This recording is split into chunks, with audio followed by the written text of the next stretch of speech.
Hey guys, welcome to the Liberal Hive Mind, a channel solely focused on exposing the abundant hypocrisy of the left. Okay, so just starting off this video here, I got a clip that I want to show you guys. I want to lead with this clip. I wasn't really able to find a coherent way to incorporate it into the larger thesis point of the video, but I just cannot live without leading with this video because it's just so good. Frankly, I need an excuse to play this clip for you guys. Just take a look at these moments. Just got shot in the head.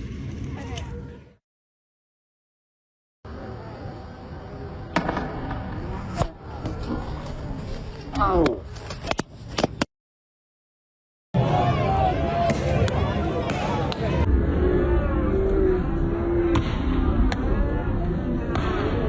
Absolute freaking FAFO. We got these wannabe communist revolutionaries in Los Angeles throwing rocks and bricks and other objects at police officers, and they're responding with rubber bullets straight to the freaking dome. Oh, and that one shot where you could see the rubber bullet just gliding through the air. It seems almost as if it's curving through the air, bend it like Beckham, and then hits the communist LARPer directly square flat in the forehead. You just couldn't choreograph it any better. I mean, bam, instant karma. With the dude dropping like a sack of soy. It's just so majestic, so beautiful. And so I just had to play it. But now to the actual topic of this video. Again, tackling some of the brain dead talking points and meltdowns coming out from the activist leftist base. Let's just go ahead and deep dive into the liberal hive mind, shall we? Let's take a look at the backwards brain of your average liberal TikTok activists. Let me show you guys exactly what I got. We got some stuff to get into, so let's roll the tape. All right, so we're a couple days into these anti-ICE riots, and obviously the leftist media apparatus is completely blowing things out of proportion, and so then what do you think follows? Complete hysteria and meltdown, of course, from the rabid leftist base. It's clip after clip after clip after clip of hysterical leftist TikTokers lecturing us about our lack of humanity. How could you possibly be celebrating what's going on right now? Apprehending them and taking them away from their families and their jobs and the lives they've built here doesn't bother you, then you're a bad person. I've seen videos of children being separated from their families and families being pulled apart, and people crying doesn't elicit any amount of empathy from you.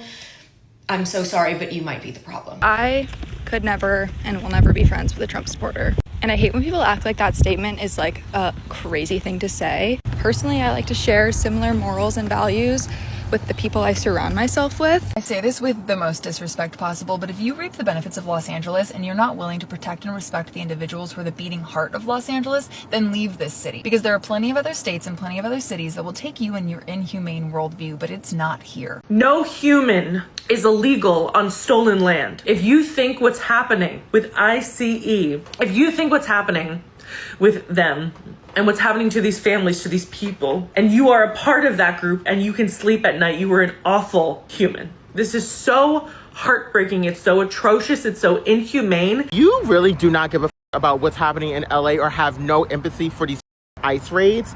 I literally do not want to see you at your favorite Hispanic restaurant. I don't want to see your videos and pictures of you at Mexico City. I don't want to see a margarita in your hand, because you cannot indulge yourself in other people's cultures if you do not give a about those people. You can't.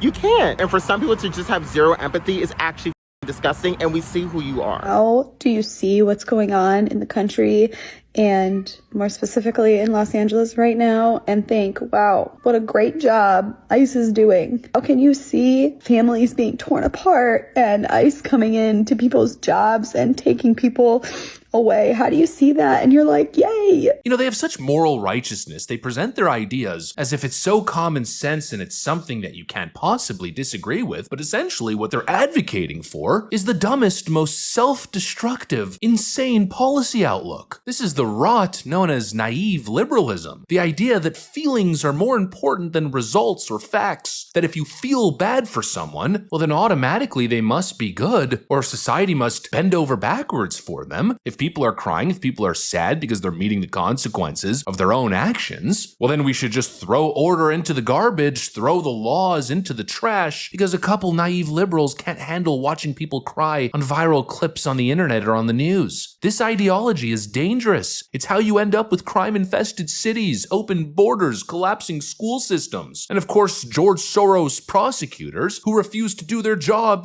prosecute. All because of this self-righteous la-di-da liberalism. These people clearly don't think beyond the surface. They don't understand the real world outside of their privileged little neighborhood. And of course that says it all. They don't have to actually deal with the fallout of the policies that they champion. No, they're just addicted to the feeling of moral superiority, pretending as if they're the good people and you're the bad person. You're such a bad person if you support basic border laws. Does that make every nation on earth inherently horrible, evil, and irredeemable? No, I guess that standard only applies to white Americans, right? Completely frickin' deranged. And really the core issue at hand here is what they're defending. Well, they're not exactly hiding it. I don't care if people are here illegally. I don't. Not even a little bit. I don't even care in the slightest. Not even kind of. Oh, but they're not here legal. Okay. Oh, but they're stealing our jobs. No, they're not. No, they're not. And I know you know that. Oh, they're taking Social Security. They can't even take Social Security. They pay taxes and then can't even get like half the benefits that we give. And even if they were taking our benefits, who gives a I don't care. Oh, they're taking our tax dollars. Okay, have my tax dollars. I'd rather have someone who has come here illegally get access to my tax dollars than the U.S. military. I don't care about it. I don't care if anyone's here illegally, and I don't care what they're doing. I don't care if they're drug dealers.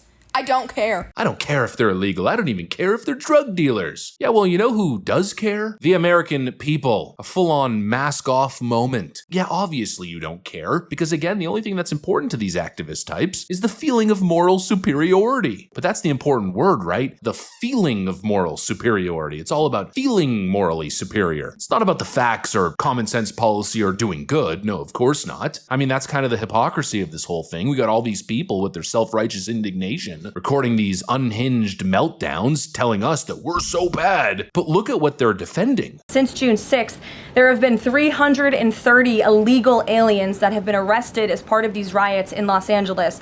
113 of those illegal aliens had prior criminal convictions. And overall, and this includes arrests of American citizens, there's been 157 people arrested for assault and obstruction-related charges, including the attempted murder of a police officer with a Molotov cocktail. So who is funding these illegal aliens who are coming in with this very professional riot gear? It's a question everyone in this room who cares about truth should be asking. And we encourage your help in trying to get to the bottom of that question. Dozens arrested, but who are they? One person now in ICE custody is 49-year-old Kung Chon Phan. The feds say the Vietnamese national's criminal history includes second-degree murder. We confirm that through both court records. I heard 8 gunshots. And our own archives. Eyewitness News was there in 1994 when police say Kung committed the crime in the San Marino home. 44-year-old Armando Ordaz of Mexico.